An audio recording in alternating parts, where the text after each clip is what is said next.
tujuh bidadari ceritanya. 7 bidadari. 7 bidadari. Jadi dipercaya kalau perempuan cuci muka di sini akan terlihat cantik, kalau muda. Kalau perempuan laki-laki terpandang berwibawa ceritanya. Tapi kalau sekarang kan banyak juga niatan orang baik untuk karir, usaha segala macam, jodoh, hubungan segala macam. Kalau kita mau cuci muka atau ambil airnya, kita menghadap ke timur. Ya. Dibuka dulu airnya 3 kali sambil diniatkan. Ambil airnya, tempungasnya bawa ke samping biar nggak balik lagi. Oke. Iya. Tempungas. Cuci mukanya bisa 1 kali, 3 kali, 5 kali, 7 kali asal ganjil. Oke. Betul, Pak. Kalau memang nggak ada niat apa-apa, bisa ambil dari segi wisatanya, rasakan airnya. Kenapa dibawa ke samping supaya nggak balik lagi airnya. 7 bidadari ini ceritanya tempat permandian 7 bidadari kan. Nah, dari 7 bidadari ini diambil satu oleh pemuda Dayak sini dijadikan istrinya. Ya. Setelah itu punya anak 1 laki-laki, cuma akibat kecemburuan suami ini akhirnya bidadari ini marah dengan pesan anak ini bawa lagi ke kayangan, tapi bila dia sudah tumbuh dewasa dia kembali lagi ke alam bapaknya. Setelah berapa puluh tahun kan turunlah berupa batu-batu yang di atas itu nanti itu sebagai tempat tinggal anaknya. Cuma dalam cerita itu nggak disebut juga namanya, cuma anak laki-laki gitu saja. Kalau itu oleh yang memang orangnya orang Katingan, mungkin tradisinya Dayak Katingan lah ya, karena beliau yang pemuda ini tadi itu memang asalnya dari Kesongan ini ya, dari Kabupaten Katingan. Ada yang Dayak Ngaju, Dayak Mangan, Dayak Uts.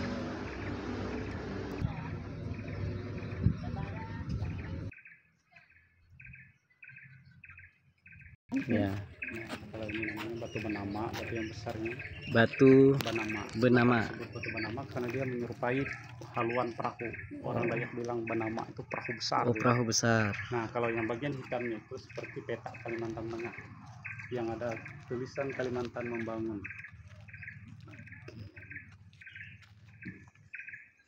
Kramat ini yang identik dengan Pak Cilikriwut ini. Oh, ini. Ya. Dan dia batunya unik ini, seperti kepalan tangan ada batu di atas. Iya, iya. Yang tempat pertapaan Cilikriwut masih di atas, di atas lagi. Iya. Sambil jalan kita ya.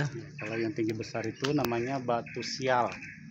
Kenapa disebut batu sial? Karena dulu dipercaya tempat orang membuang sial. Oh iya. Cuma orang dulu dia harus naik ke atas. Setelah sampai puncak dia melahap 3 kali. Yang teriakan yang lu itu. Oh, melahap. Ya. Tariu. Ya. Melahap ya bahasa sini. Kalau bahasa Dayak sini melahap. Melahap. Ya. Cuma kalau sekarang tidak dianjurkan lagi untuk naik karena kondisi batu sudah berlumut, jadi cukup disentuh aja. Ya. Iya.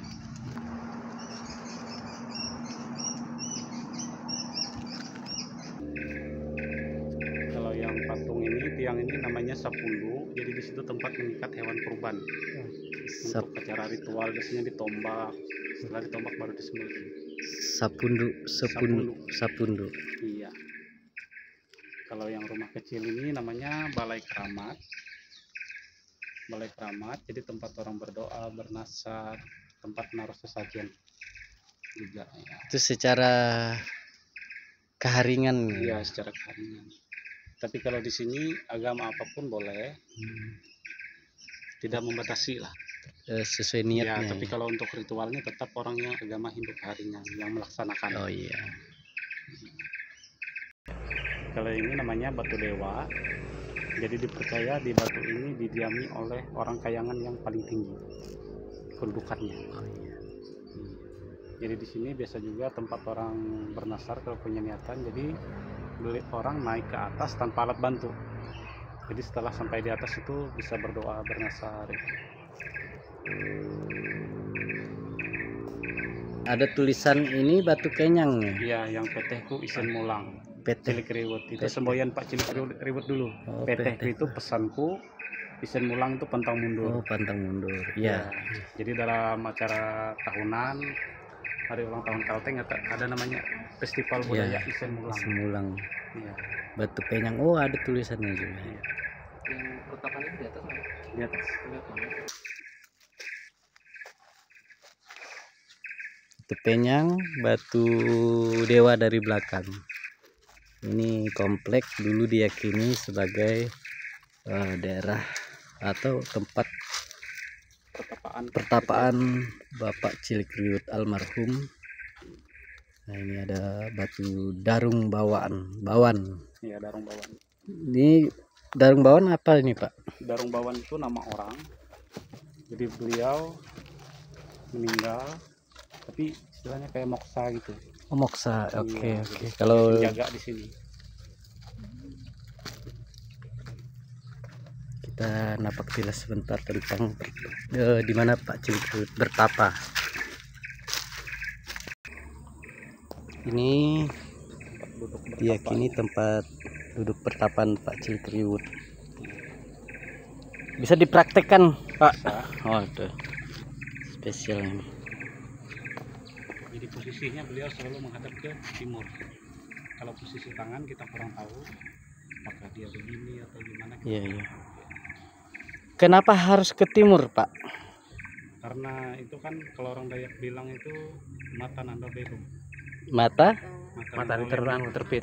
Jadi sumber kehidupan. Oh, Iya. menghadap matahari terbit. Iya. Apa tadi istilahnya, Pak? Mataan. Mataan? Matahari terbit.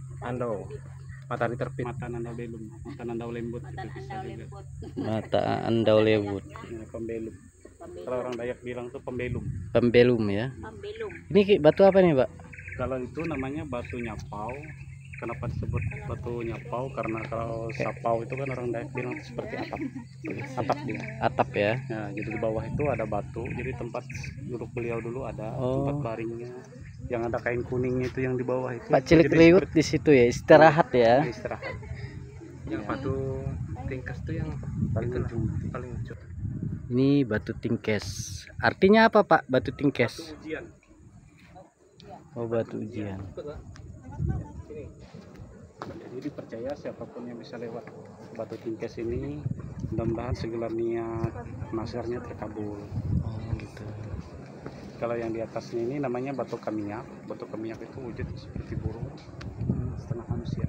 Burung Jadi, setengah manusia. Kemias. Yang ini batu Tingkes yang tingkes di bawah, yang atas batu temiak. Batu kamiak. Jadi sebagai penjaga di sini juga. Oke. Maksudnya melewatinya seperti apa, Pak? Nanti di lewat sebelah sana masuknya. Oh. Ini diyakini oleh masyarakat di sini, ini batu ujian atau batu tingkes.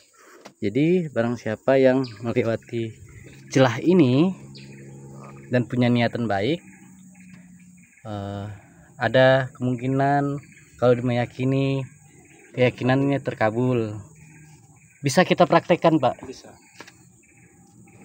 Atau saya dulu. Oh, silahkan.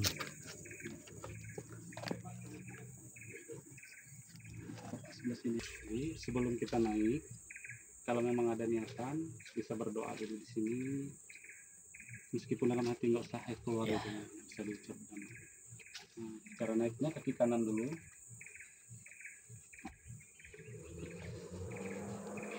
Jadi saya mencoba untuk melewati batu tingkes.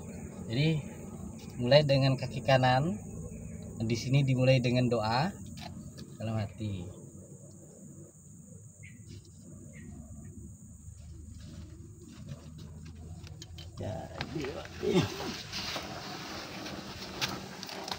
Iya, berhasil. Berhasil.